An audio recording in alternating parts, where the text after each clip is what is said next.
நம்ம தமிழகத்துல 2026 எலெக்ஷனுக்காக தற்போது தமிழக வெற்றி கழகத்தின் தலைவரா இருக்கிற விஜய், அதேபோல ஓ. பன்னீர்செல்வம் இவங்க 2 பேருமே சேர்ந்து தற்போது போட்டிருக்க யாருமே சத்தியமா எதிர்பார்த்திருக்க மாட்டாங்க. இப்படிப்பட்ட ஒரு பிளான் போட்டிருக்காங்க அப்படின்னு.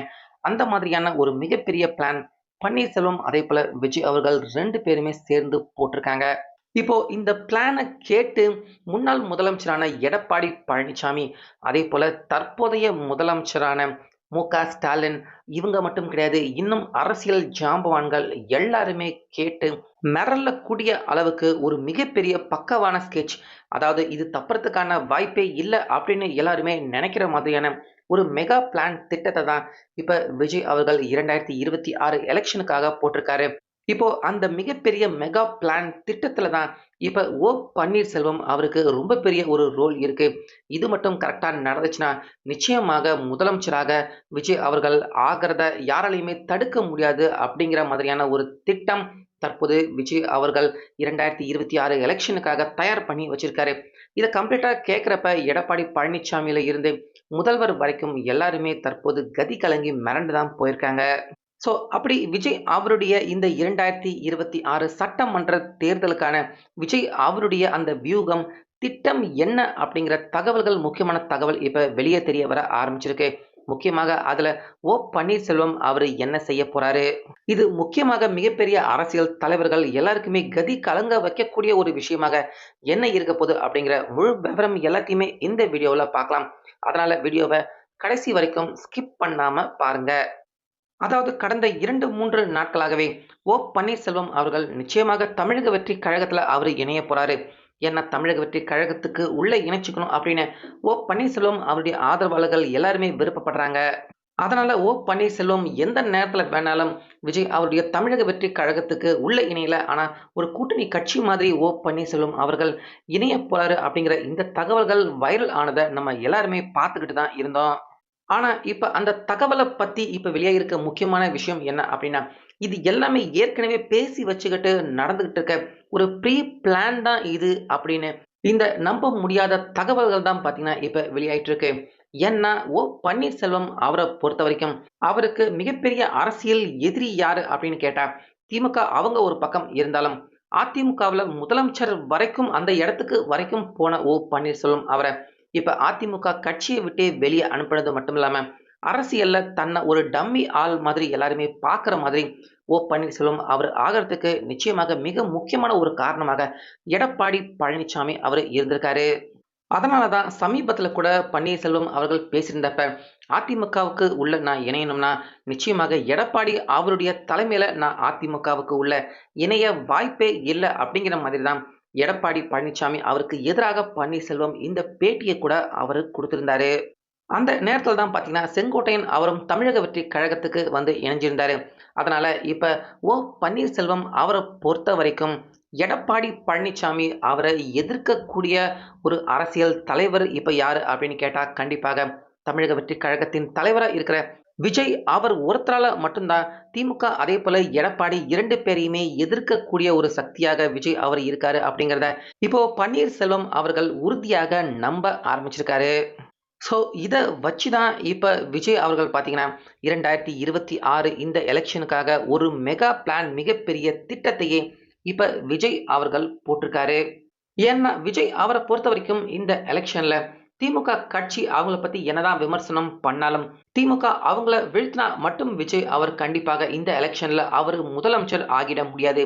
இந்த பக்கம் திமுகவ வீழ்த்துற கேப்ல எடப்பாடி, அதாவது அதிமுக அவங்க ஜெயிச்சிடக்கூடாது. அதையும் கண்டிப்பாக பார்த்துக்க வேண்டிய கட்டாயத்துல விஜய் அவர்கள் இருக்காரு.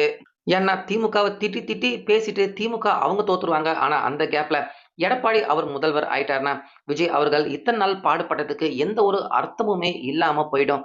அதனால அதிமுகவும் வரவிடாம பார்த்துக்க வேண்டிய அந்த மிகப்பெரிய பொறுப்பு நிச்சயமாக விஜய் அவருக்கு கண்டிப்பாக இந்த எலக்ஷன பொறுத்தவரைக்கும் இருக்கு.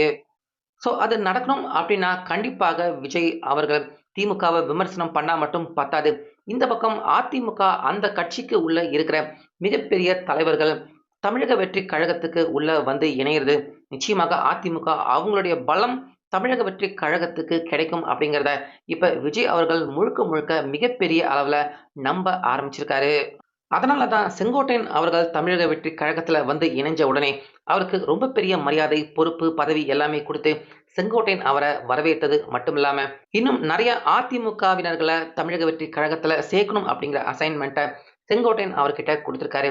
இதுல மிக முக்கியமாக விஜய் அவர்கள் எதிர்பார்க்கிறது பன்னீர்செல்வம். ஏன்னா, பன்னீர்செல்வம் அவர்கள் வந்தார்னா, நிச்சயமாக தென் மாவட்டங்கள்ல மிகப்பெரிய அளவுல தமிழக வெற்றிக் கழகம் இன்னும் வளரல. கண்டிப்பாக பன்னீர்செல்வம் அவர் வந்தார்னா, கண்டிப்பாக அந்த குறை மிகப்பெரிய அளவுல தீரும் அப்படிங்கிறத விஜய் அவர்கள் ரொம்பவே நம்புறாரு. அடுத்தபடியாக இந்த லிஸ்ட்ல இருக்கிறவர் யாரு அப்படின்னு பார்த்தீங்கன்னா, டிடிவி தினகரன்.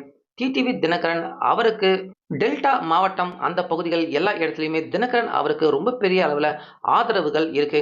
நிச்சயமா டெல்டா பகுதிகளிலும் கூட விஜய் அவர்கள் ரொம்பவே வீக்காக தான் இருக்காங்க.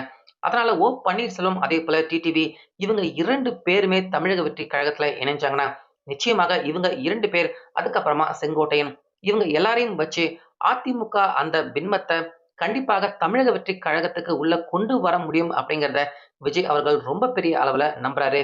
முக்கியமா இவங்க 3 பேர வச்சு நிச்சயமாக எடப்பாடி பழனிச்சாமி அவர வீழ்த்த முடியும். அதற்கான வாய்ப்பு இருக்கு அப்படிங்கிறதையும் விஜய் அவர்கள் தற்போது இந்த 2026 எலக்ஷனின் மிகப்பெரிய மெகா பிளானாக இந்த திட்டத்த தான் விஜய் அவர்கள் போட்டிருக்காரு.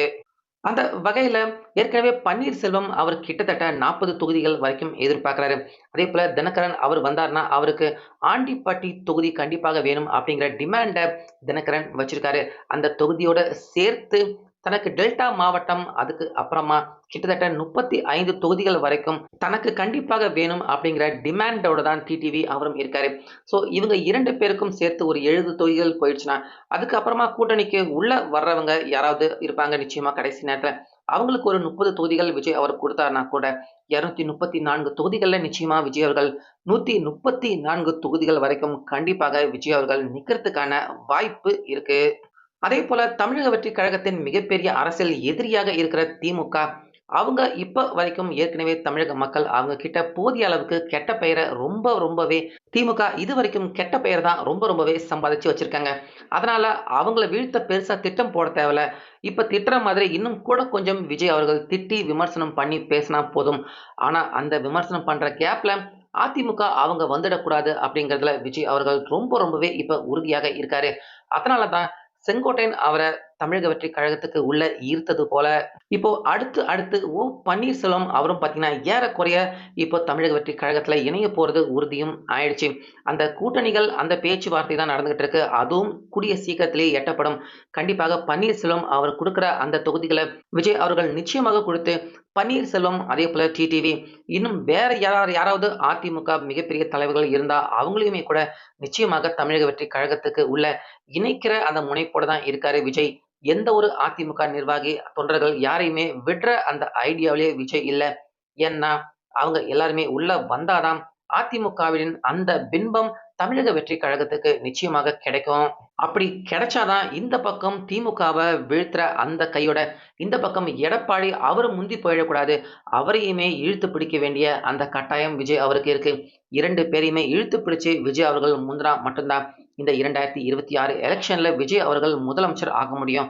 அதனால இந்த அரசியல் மெகா திட்டம் பிளானோட தான் விஜய் அவர்கள் தற்போது நகர்ந்து போயிட்டு இருக்காரு. அவருடைய அரசியல் பாதையில நகர்ந்து போயிட்டு இருக்காரு. விஜய் அவர்கள் இது எல்லாத்தையுமே கரெக்ட்டா செஞ்சு அவரு ஜெயிச்சு முடிப்பாரா? இதுக்கு நடுவுல மிகப்பெரிய பிரச்சனை பாஜக அவங்களும் இருக்காங்க. இவங்க எல்லாரையுமே சமாளிச்சு விஜய் அவர்கள் ஜெயிச்சு காட்டுவாரா? உங்க கருத்து என்ன அப்படிங்கிறத கண்டிப்பா சொல்லுங்க.